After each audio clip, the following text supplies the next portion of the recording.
Once again tena leo jeo tunaondoka zetu kutoka Mbeya, tunaelekea zetu wapi? Dar es Salaam, Manzese. Mteja wetu hapo Dr. Ngoi ana majiko yake mawili.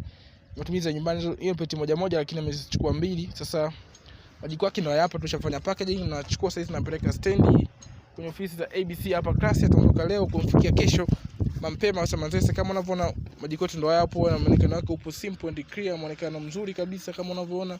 Sasa tunasema kila siku hii ndio chapa OG. Ukiona hii chapa, hii ndio chapa OG. Kiwanda ni kimoja, kampuni ni moja. Kiwanda ni Geonif Company Limited ambayo inamiliki kiwanda cha uzaji majiko ambayo inaitwa Geo Ecoist of Pro kama unavyoona hivyo. Kwa kiasi tunaambia kiwanda ni kimoja cha Tanzania nzima. Kwa hiyo leo tunaenda kukiwasha, tulali hatupoi. Huduma kuweka majiko mikoa inaendelea kama unavyozidi kuona hivi. Kwa hiyo wateja wetu kinioda mapema, pata jiko lako kwa wakati. Kama tunavyoambia wadau zetu, kiwanda ni kimoja tu, Geonif Company Limited ambayo inamiliki kiwanda chake cha Geo Ecoist of Pro. Yaani Geonif ni kampuni ambayo inamiliki kiwanda cha Geonif cha Geo Ecoist of Pro kama unavyozikuona hivyo, tupo kiwandani. Kiwanda ni kimoja tu.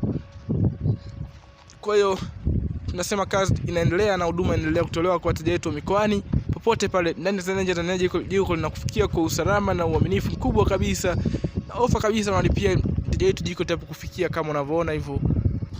Leo tunaondoka zetu mpaka kwa mteja wetu Manzese, Dar es Salaam.